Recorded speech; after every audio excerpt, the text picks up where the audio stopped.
Hi everyone, I'm Kristin Messerli from Cultural Outreach and here today to lead the call with the Mortgage Coach community on making the digital transition. So I'm really excited to present on this and to have a discussion with everyone. Today I'm going to be walking through some of the kind of core principles to making the digital transition and really open it up for discussion. And then I also have my social media manager and a core person to cultural outreach, Sarah Vida, who will be presenting here as well.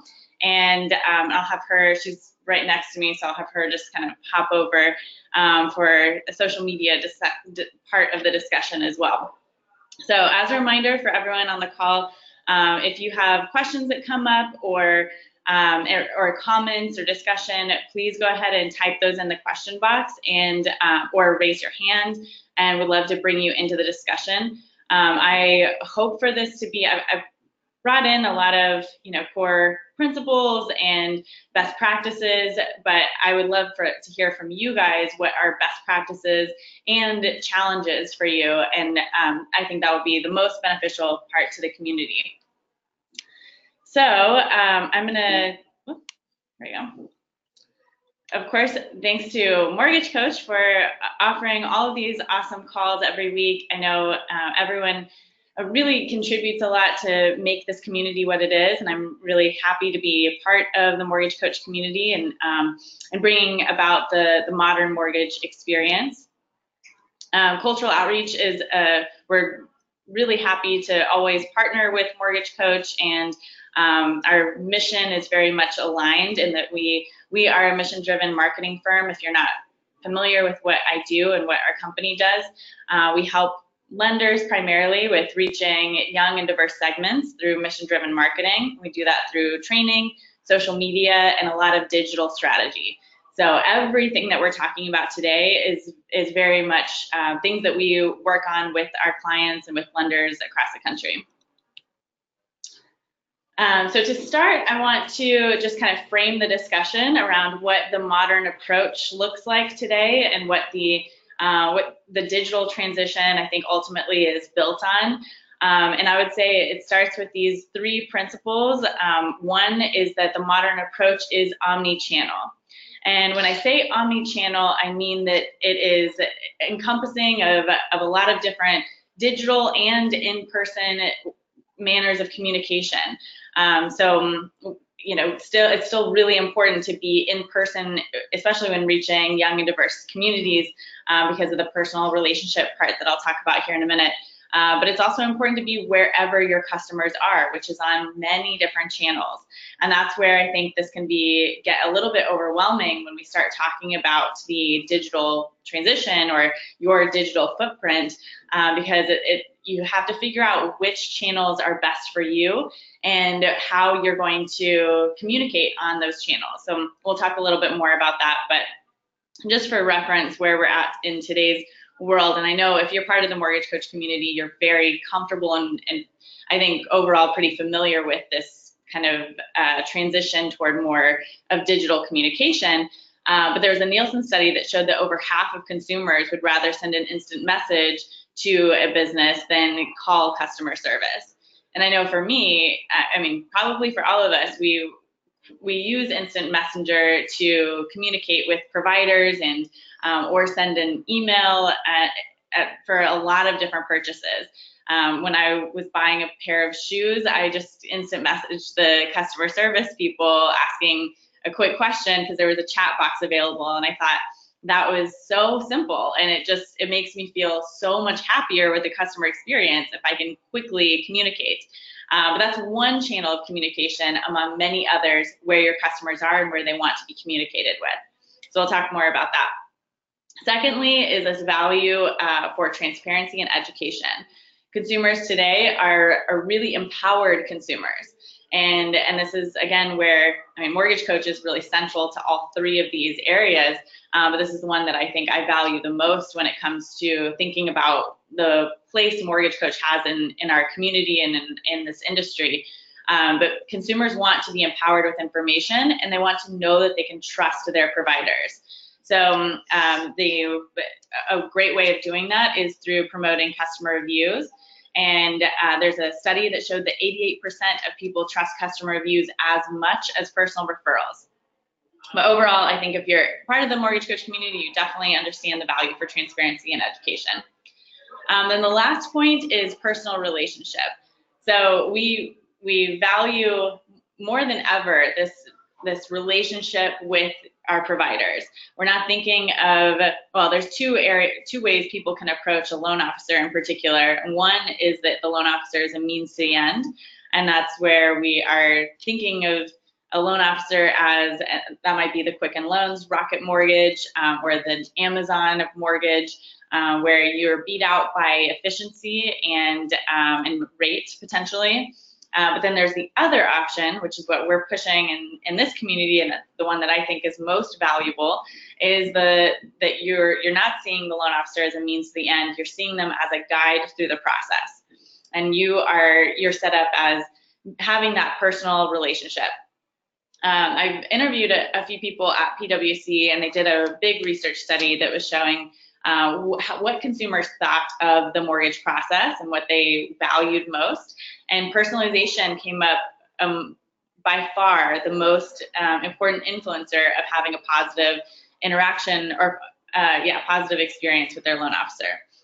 So personal relationship is not dead with millennials. In fact, it's more important than ever. And I think technology and the digital transition should always enhance the relationship.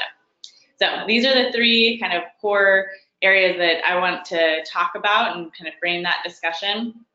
And it also leads to this general understanding of this shift in the way that we approach the industry.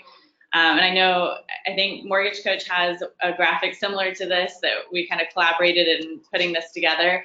And there's a few more things I would add to this, but just to review, previously the industry was set up as being very industry driven, which means that the industry or the provider would decide where the consumer found them and how they communicated with them. The consumer would call them or go into the office, and that was it. And the professional was set up as, like, you're the professional, you know what to do, so I'm going to trust you with this decision. But in today's environment, where we have the internet and we have a whole lot of other channels for communication, the buyer is deciding how and when they are communicated with and what that looks like. And so that's why it's so important that you're not only available by phone or in your office, but of course you're available through, you're utilizing Mortgage Coach, your company app, your CRM, your email, text, instant messenger, Facebook Messenger, and social media platforms. You're leveraging video and customer reviews. And these are all really central core things to being the best mortgage professional and the best provider in the industry and winning today's business. So I want to, I want to preface also this digital transition conversation that with just stressing the importance of making this transition. A lot of companies and providers have a really hard time adjusting to the way that people communicate today and the way that, I don't want to dumb things down for the Mortgage Coach community or make light of this, but I want to emphasize how important it is that we always stay ahead of the curve. Even at Cultural Outreach, where we're constantly looking at trends and trying to make adjustments, it can be difficult to adopt a new platform or adopt a new way of doing business. It's like adopting a new language, and it really does take a lot of time and investment to learn the language of that platform and the way that you do business. But if you don't make those adoptions, you lose a lot of opportunity and potentially, ultimately, your business. If you look at the Fortune 500 companies that existed 60 years ago, the average lifespan was 75 years. And today, that has dropped down to 15 years. And that really is because companies are having such a hard time adopting to the new way of doing things, the new communication, and overall that digital transition. So I want to start by asking the question, how do you feel about making the digital transition? And so this is poll question I'm going to push here, and I would love to just hear what you guys think about this. Let's see. And you can submit your poll not confident at all, and you're not at all confident in making that transition, or you're somewhat confident, or feeling pretty confident, or you're very confident. And as you make that call and you are making that vote, I would love for you to type in the question box any thoughts you have, like, what is making you not so confident, or what is kind of pushing you in that transition.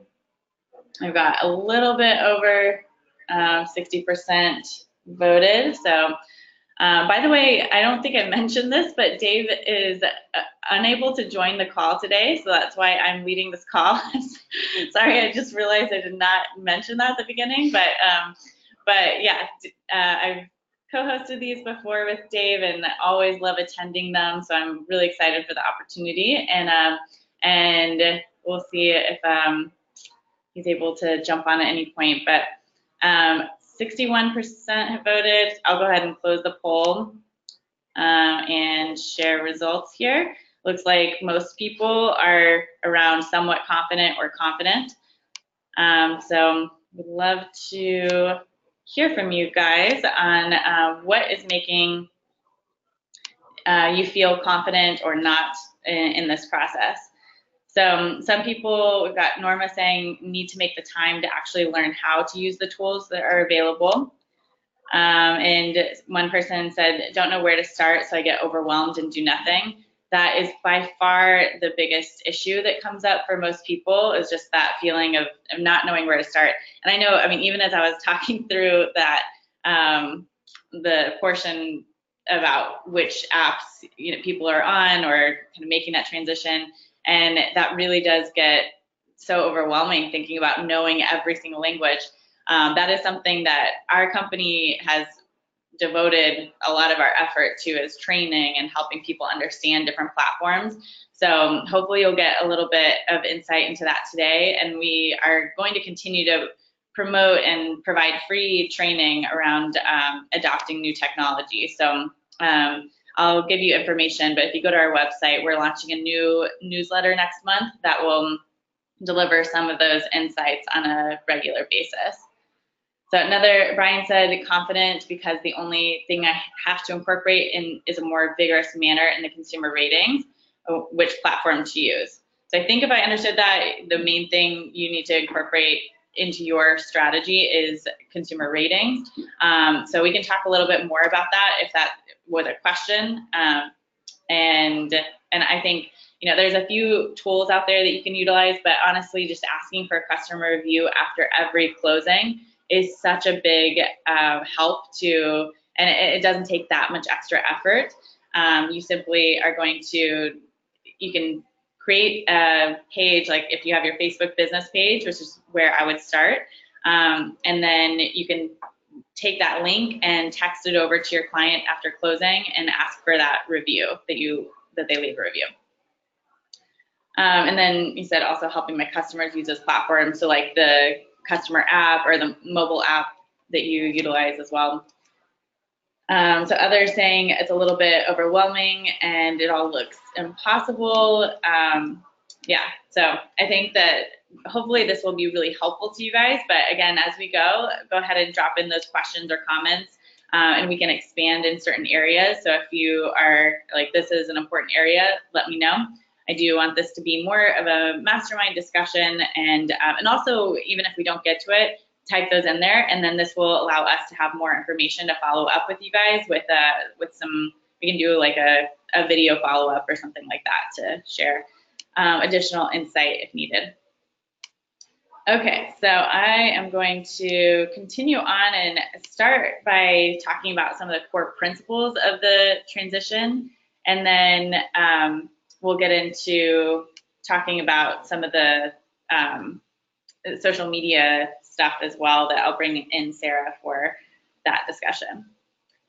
So also want to mention here, before getting going too much, we have an awesome community here, Mortgage Coach Productivity Mastermind group. If you haven't joined that, go ahead and join. And there's always activity. If you have things that are relevant to this discussion as we talk about things today, you can drop that into this group as well. And one of the first things that I've posted here is I posted a little while ago, is a mobile app report. And I think this is relevant to our discussion today as well. So we put out, starting last year, a yearly mobile app report that talks about the top mobile apps for home buyers at every stage of the process. And our 2018 one is coming out next month. So we're pretty much sealed which apps we're going to use, but I would love to have your feedback and thoughts on this. So if you have any additional, actually I think this one's a little outdated, huh? Well, this one might be a little outdated. So if you just send me over the handout. So we'll post the handout as well, and would love to have your feedback. If there's any apps that you use or recommend to customers, would love to hear about those and hear from you guys what you think should be at top of the list. So moving into talking about the core principles of the digital transition, the first one is authenticity. So you really want to avoid any kind of sales language or being, one of the best things about the whole transition in talking about new ways of communication and social media platforms is that it's really pushed this idea of being authentic and being yourself.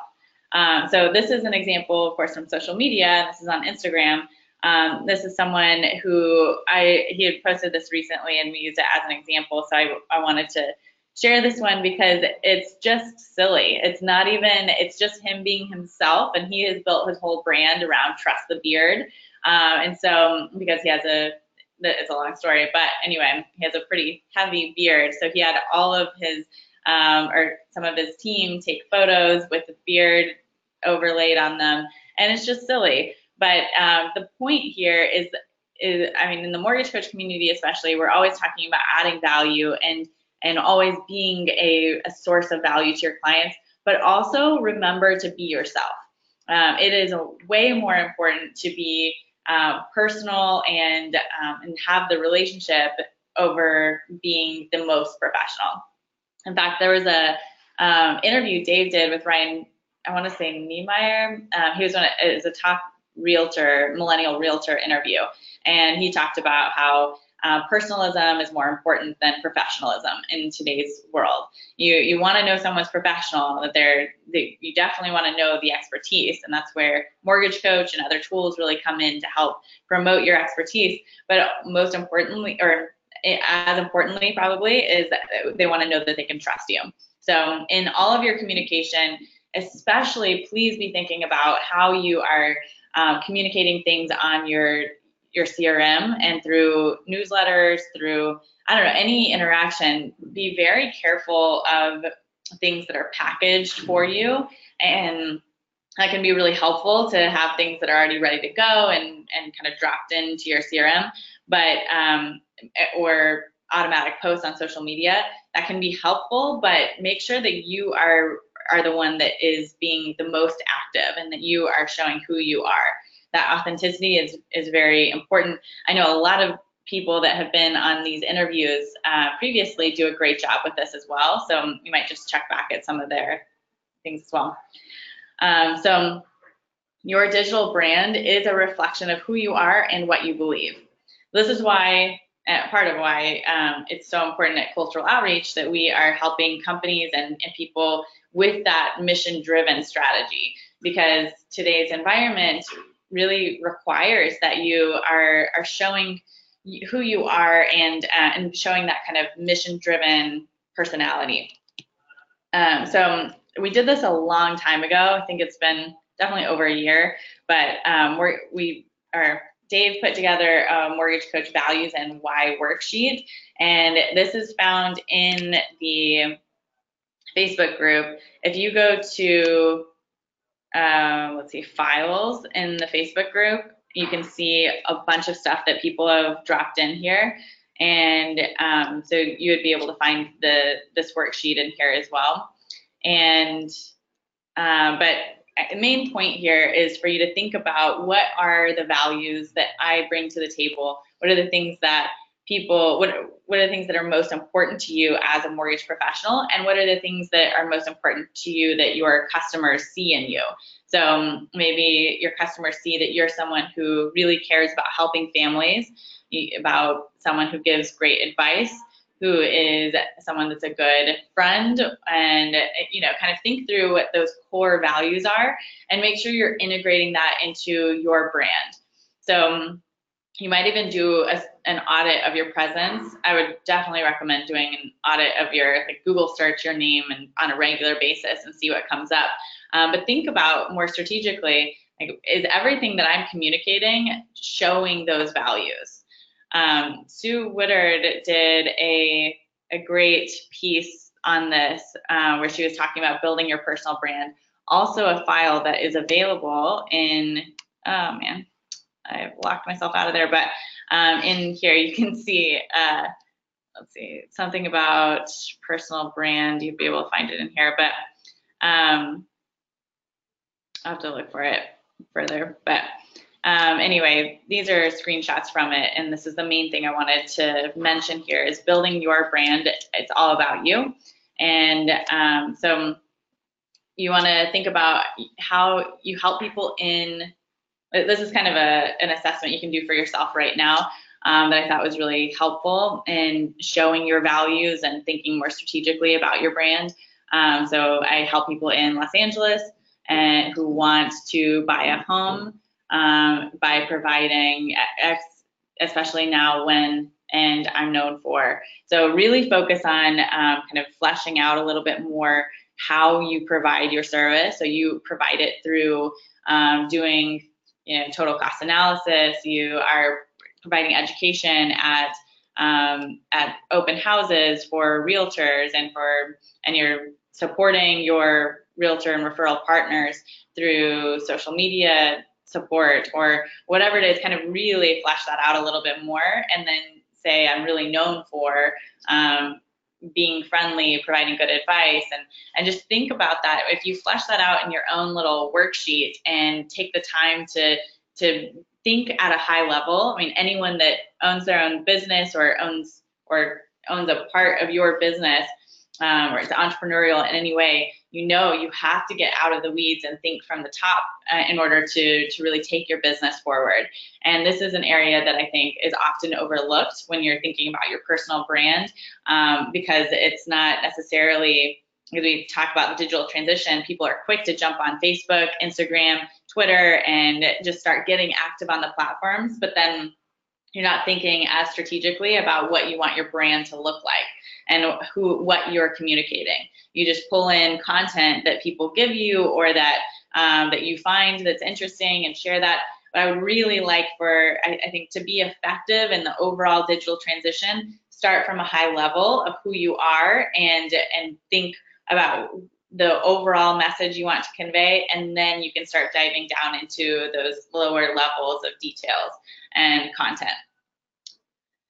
And so one person did an amazing job with this. I recently found, and it was from, I think someone showed me this yesterday, but this guy is from Fairway, I believe, and World Changers was kind of his overall site. And I just thought this was really interesting. This is a loan officer who is sharing specific cause-oriented things. So he has his company donate a lot of things and are really active in their community. And this is a really successful branch.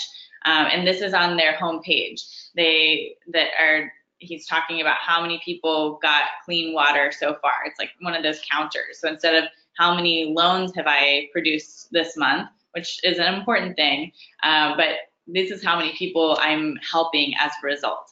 So you might even think about like how many, and one person said, I can't remember now which mortgage coach interview, but I was on a mortgage coach interview where someone was talking about that it's no longer number of units, it's number of families served.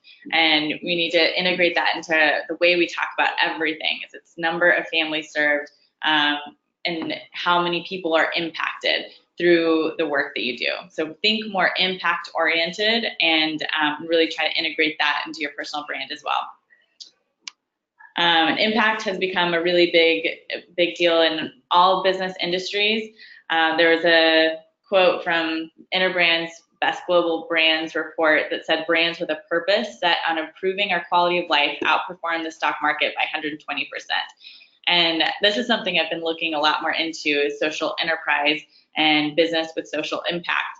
And that is something that there's so much research showing how much consumers are spending more for products and professionals who are having a social impact. There was a study by Nielsen actually that showed that over half of millennials and over 75% of Gen Z, which is the generation after millennials, would pay more for a product or service if they knew it had a social impact. So I'm not saying that you need to be like this guy and start donating everything, or make that your central part to your brand, but definitely think about Mortgage Coach and how you can integrate the impact of what you're doing on people's lives, integrate that into your personal brand. You're helping families make confident mortgage decisions. You're helping people make the biggest decision of their lives through clear, transparent education. So just kind of make that central, I would say, to your brand, and think about how you can integrate that language. Secondly, don't do online what you wouldn't do in person. So this is something that we have seen pretty often on Facebook. I'm sure everyone has seen a lot of people ranting about political things or lots of things on social media. Just be careful about that. I mean, if you are someone who would absolutely say the exact same things in person, or would be proud to have those discussions with anyone publicly, then maybe that's okay. And I personally think that is okay, because that's transparent. But if you're someone who kind of just be careful about what you're posting out there, because anything that you post is going to be seen by your customers and prospects.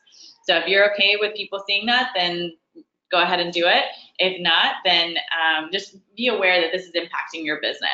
And I know this is a hard transition to get to. Like for me, being on Facebook, I knew that anything that I post on Facebook, people, potential employers or potential employees or contracts could be made or lost as a result of things that I post. But then I had this weird, a few years ago, transition into Instagram, where I realized that Instagram was no longer, or even Snapchat was no longer, my personal space. I always saw Facebook as being very public, but Instagram was very personal. And I realized, like, nope, everyone is on all the platforms now. There's no absolute private space. And I think we need to be really cognizant of that. I'm not saying to hide parts of who you are, but be professional and be aware that that this is going to be seen by everyone. I think the more transparent you are and authentic you are, again, that's going to be most effective. But be careful of what you put out there and what your brand says about you. So this is something I've said for a long time, that transparency overall is going to beat honesty.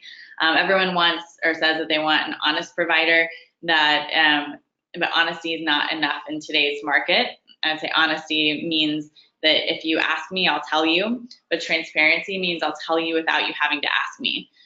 So just think about how you can be transparent about everything that you're providing and who you are, but still be professional. And then the third core principle here is to use technology to free up your time for advising. There was a post done by Dave that we've been talking a lot about in the Mortgage Coach community called the Lead Conversion Playbook. And if you haven't checked this out yet, definitely give it a good, thorough read and refer back to it. But he talks about a lot of what we're talking about today. So especially when it comes to these three first concepts, I'm going to quote him a few times on that. And then he goes through some some strategies here as well. So I'd love to hear from you guys if you're using any of these strategies, if you've read this and have kind of been using that. But this one in particular, I'm starting with use technology to free up your time for advising. This is what I was talking about with the personalization thing with PwC, where they say, and I was interviewing a guy that was talking about how the future of the industry is not getting rid of loan officers. It's freeing up so much of loan officers' time that they are focused solely on advising, and they become kind of central to the process, but they're using technology to free up their time. So Dave says technology isn't going to replace loan officers, but loan officers who master technology will replace loan officers who don't. This means it's never been more critical that you master your CRM, your POS app, and deliver a mortgage coach total cost analysis to every borrower. So while it can feel overwhelming on where to start, and that's something that we're going to talk a little bit more about, I want to make sure that, it is really important that you are mastering each of these skills. So I'm going to launch another poll asking, how often do you use your CRM? Love to know if that's never, occasionally, weekly, daily. If you go ahead and vote. And then, we'll talk a little bit more about kind of where to start. So your CRM and mortgage coach, I would say, are really important alongside social media. But starting with those three, maybe your company app as well, those would be really great ones to start mastering right away. Dave did an interview with Katie Pastor that I would recommend checking out as well. And she talked about how she's mastered loan production through mobile apps, but really focusing on Mortgage Coach and her company app. And I think it would be really helpful to check that out as well. So overall, we see that most people are around daily using their CRM, so that is awesome. That means you've got a really great foundation here, and even if you're never occasionally, this is something you can get going with right away. Generally, there's a lot of training that is offered to help you get up to date with that. Okay, so I want to get to our social media discussion, and this will kind of get us started here, but grow your digital footprint and network. That's a big part of course, the digital transition, and having your social media strategy set. I did put in here, there's an essential guide for modern loan officers that if you check that out, there is a little assessment in there that talks through kind of some of the basics on social media and would be a helpful place to start as well. So if you look at this checklist, you can see have you reflected on what your social media objectives are. And here I would also say reflect on your values and all of that as well. But anyway, walk through this checklist. This is a good resource for you as well. Maybe even get started on that right away to think about what are the changes you would like to make over the next year. What's one thing you can do to get started? And this is a good place to start. And Dave mentions that here about how you need to know the communication platforms that your clients prefer and be on those. We'll talk more about this in a second, but thinking about Facebook, number one, and I would say Instagram even as number two probably in today's market. So as we keep talking, what are your biggest challenges on social media? You could go ahead and post that in the question box and let us know what your challenges are. We'll kind of start addressing those as we finish up or talk about the social media conversation. But just let us know what your biggest challenges are, and we'll be able to address those and have a discussion. And also if you have specific things that are working really well for you, let us know. So the last thing to mention here is to not let technology drive your day. I thought this little meme was very, very helpful or relevant to this conversation. Okay, I checked my email, Facebook, Twitter, and Pinterest, and now I'm ready to start my day. Oh yeah, it's lunchtime. it can be very overwhelming sometimes to start trying to post on every platform on a regular basis. And so I do think it's important to make sure that you are in charge of your day. I went to Cuba last week, and I thought I would have Wi-Fi, and I thought I would have it at least sometimes, and it was actually very rare. But it made me realize how much technology drives all of my activities. And if you've ever done the Insane Productivity workshop, I did this for a while, and then I kind of dropped the ball on really structuring my day. But this is a great way to really make sure that you're the one that's in charge of your day. But I realized while I was in Cuba that I got so much work done whenever I would sit down and work, because I didn't have all these distractions, and I wasn't preoccupied with making sure I was responding to every email or every message. And I think, especially as loan officers and professionals in this industry, you need to have quick responses. That is super important. But if you can manage it, either have someone else responding right away, use a chat bot or something to respond right away, and then be checking at certain times throughout the day. So you can check in at 8 a.m., 12 p.m., 3 p.m. You might want to do it more regularly if you're someone that is trying to catch leads right away. But I think overall, a lot of the things that came out of the Insane Productivity Mastermind was also just talking about setting aside time that you're free of technology. So while we talk about the digital transition, just that's an important aspect of this, is making sure it's not running your life. So one question, checking in on the question box, what was the checklist and where is it found? So you can go to the Mortgage Coach Productivity Mastermind group and click on Files, and you'll be able to then click on the Essential Guide for Modern Loan Officers. And I'll post a new checklist as well that's just the checklist here in our group after this call. But if you scroll down to page 4, this is where you can find that checklist for social media. And then the other one you can find in there as well. This Insane Productivity checklist is available. So one of the challenges, Lorcan said, deciding how much to spend and is it paying off?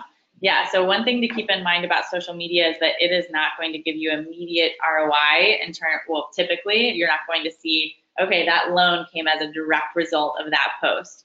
But you can see how many people are seeing your posts and how much exposure you're getting. And but that does make it a little bit difficult when thinking about a budget to allocate to boosting posts. So I would say give it some real time to see, is my production increasing overall? Am I getting more leads as a result of this?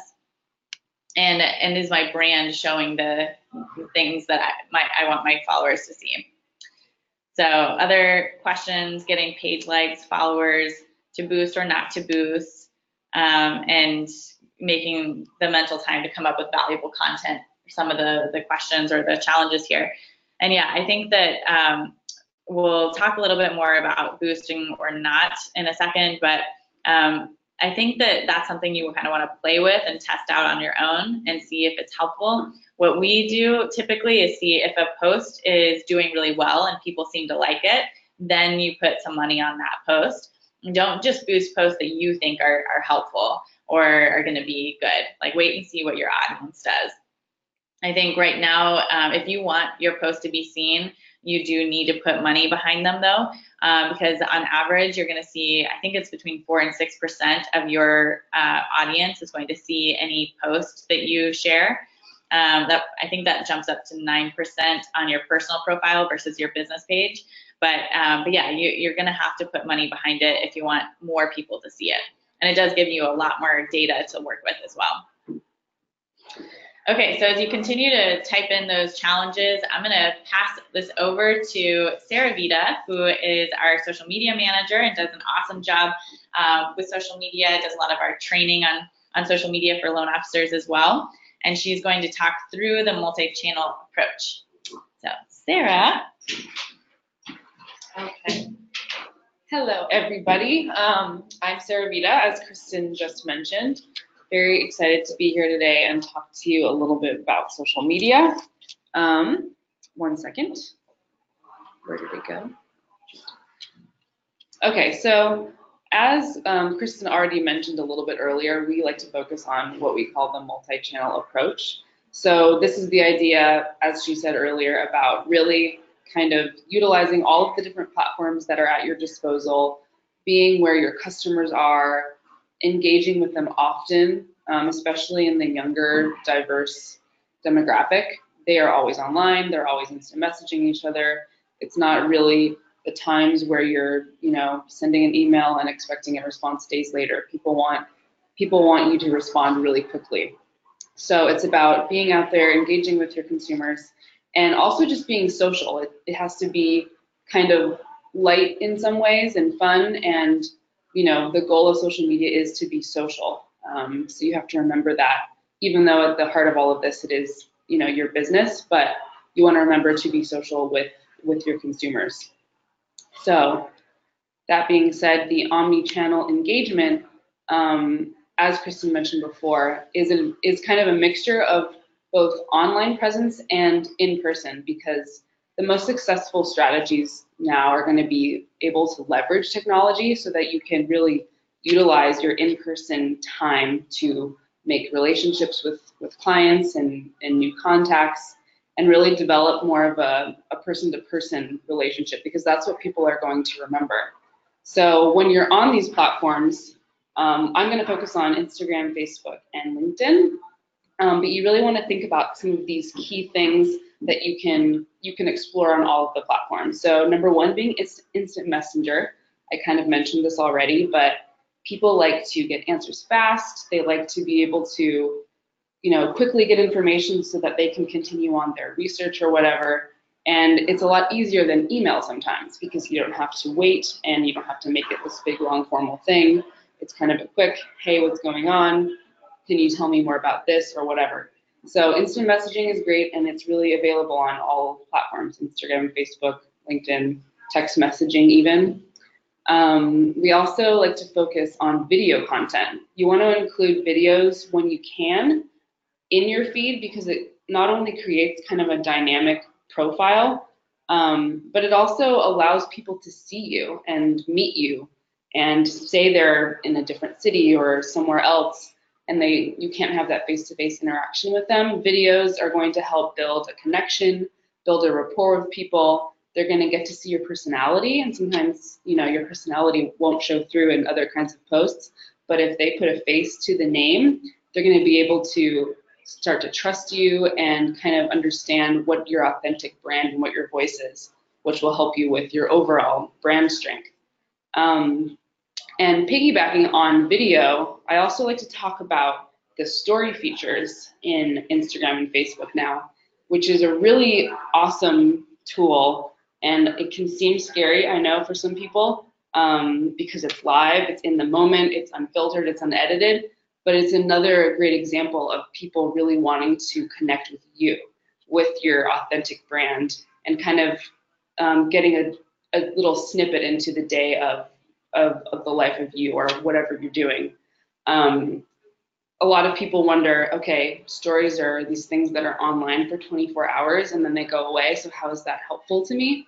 But the great thing about stories is that they have a really high user engagement right now. So sometimes you'll post things and they might get some likes, they might get some views, but they can get lost in your feed.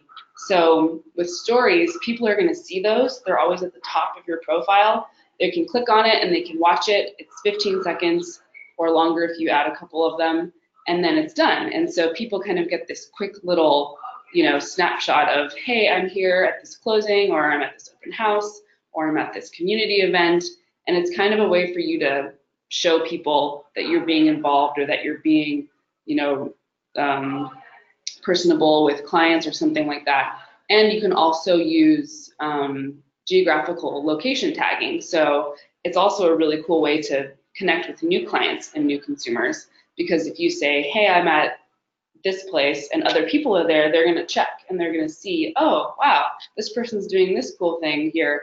And then it allows you to increase your exposure. So think about that. Also, as Kristin mentioned as well, customer reviews are so paramount. You really want to try to naturally ask for your customers to write reviews when you're done, mostly because a lot of people today, especially millennials, will use this information to build an opinion about their purchases or their decisions. We love to go online and read other reviews from people, kind of gather all this information and then make decisions. So it's really up to you, if you have good rapport with clients, to let them boost that for you so that you have testimonials and it's not just you pushing your product. Okay, so we're going to ask another question with social media. How often do you post on social media? Do you post every day? Never? Sometimes? Just quickly think about that, and let's see.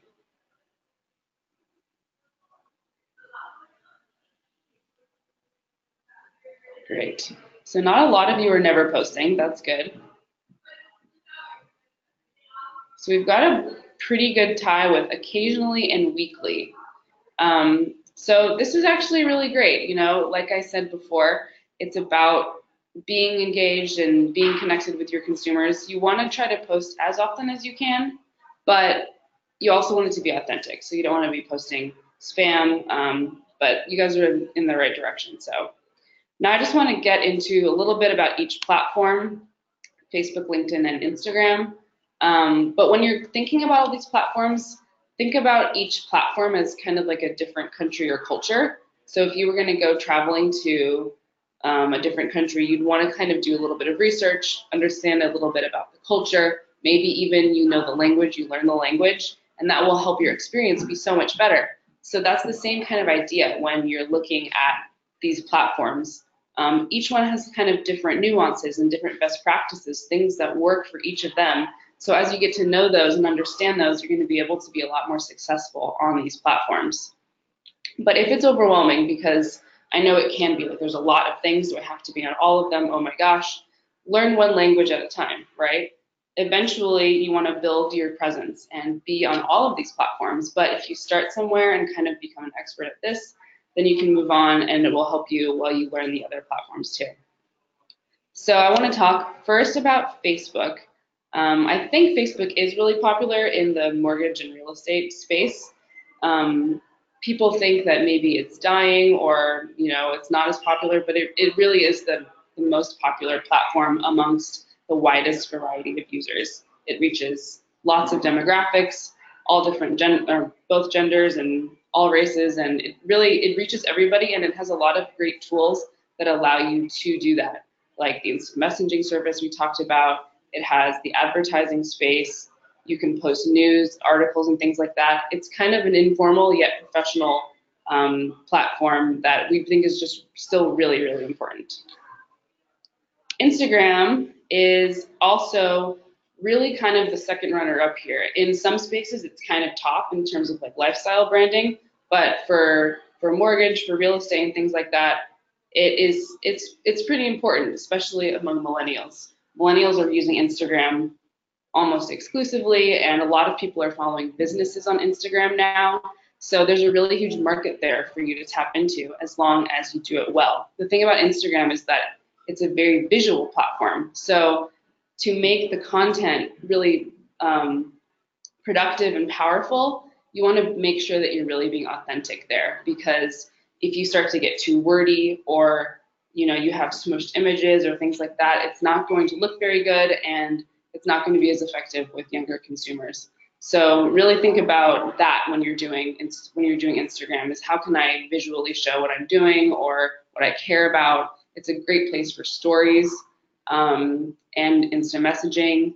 So if you're looking into Instagram, just think about how can I be the most authentic, and how can I translate what I'm trying to say in a very visual storytelling way. Finally, LinkedIn. So LinkedIn, a lot of people think, oh man, LinkedIn is just this kind of professional place that I can use for recruiting or referrals or whatever. It is that for sure, but it's also becoming a really social network. People use it all the time for instant messaging. You can kind of build your network, and you can also really easily connect with new networks, and you connect with someone, and then all of a sudden you're part of this new network. And then what I really love about LinkedIn is that you can really show your value as a leader in your industry by posting articles, by starting conversations, by showing your credentials. So I think there's a lot of value in that. And people shouldn't forget that LinkedIn is there and can be utilized in this way. Because for LinkedIn users, 40% of users are daily. So people are on there every day. They're checking it. It's still very present. So think about that when you're trying to connect with leads, other business partners, referrals, and things like that. So that's it for social media for me. I'm going to hand it back over to Kristin, and she's going to kind of summarize. Oh, okay. Stay right there. We're going to open this up for any questions here. So one question we had come in is, are you asking personal post or business page posting? So I think the question is, should people use their business page or their personal page, and what's the difference? Yeah. What would you say?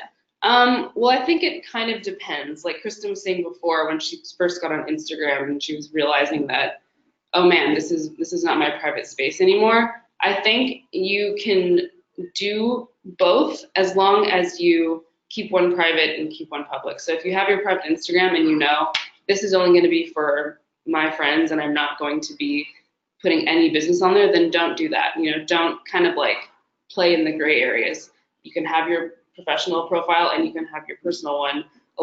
We do see a lot of loan officers use their personal page as their kind of like branding, but then you have to remember that and you have to keep it super consistent.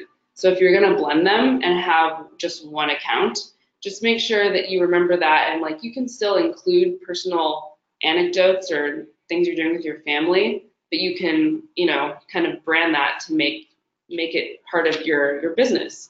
Yeah, and I do think, especially in this industry where people are, they're doing business with you because they like you and they feel like they can trust you. So I think it's okay for those things to be integrated. Just be aware that those are integrated. And on Instagram, have your profile, just make sure that you're aware that people are looking at that. But I don't think that you have too much of a separation overall. Like have your people are not only going to look at your business page. True. So one person asked your thoughts on outsourcing content creation or any apps or tools for creating content for Facebook. Any thoughts on having other people create your content for you? I think that can be a really useful tool, but once again, you have to be really careful. If you're going to kind of source that out, you want to make sure that you're always in charge and you always know what's being put out for you, because again, it's reflective of you, of your brand, and it has to be authentic. And you can also, people think, I can just buy followers, I can just buy likes or whatever.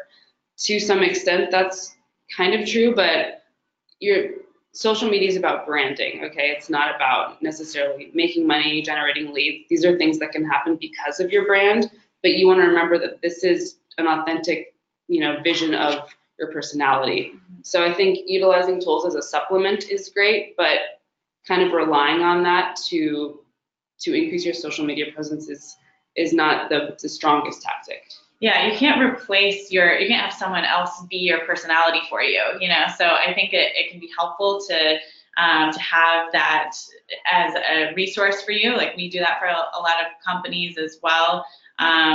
Though we really try to push our clients to create their own content, and then we can help with guiding that because it is your personality, your network. And so the people we find most successful are those who are out in their community and take a photo at something and tag that organization. And they're sharing relevant content that's expertise and sharing, helpful articles and things like that, but with your voice associated with it.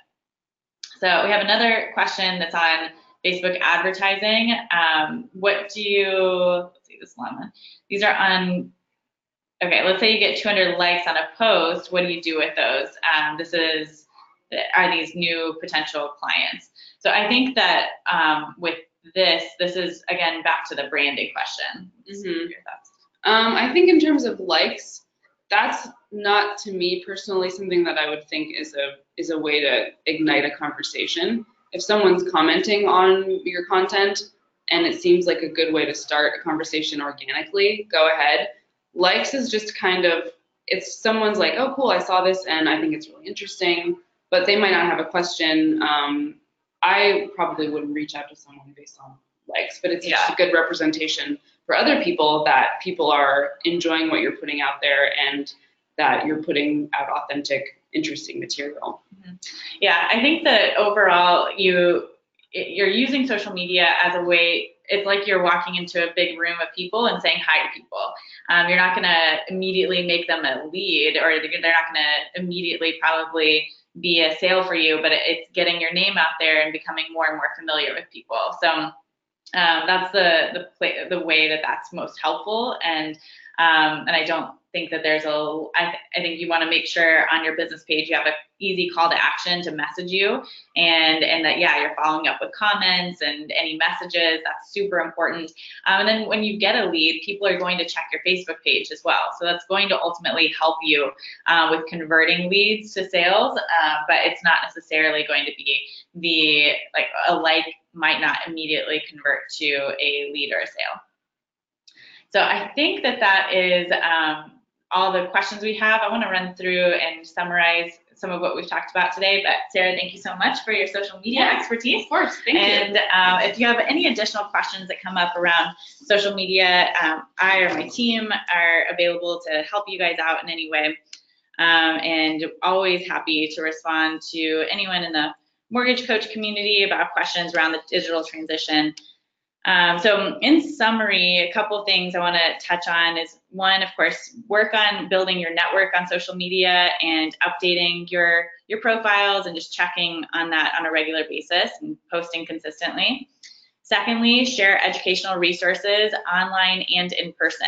So think about what you've got and what you could share with your community on social media, as well as contributing on open houses.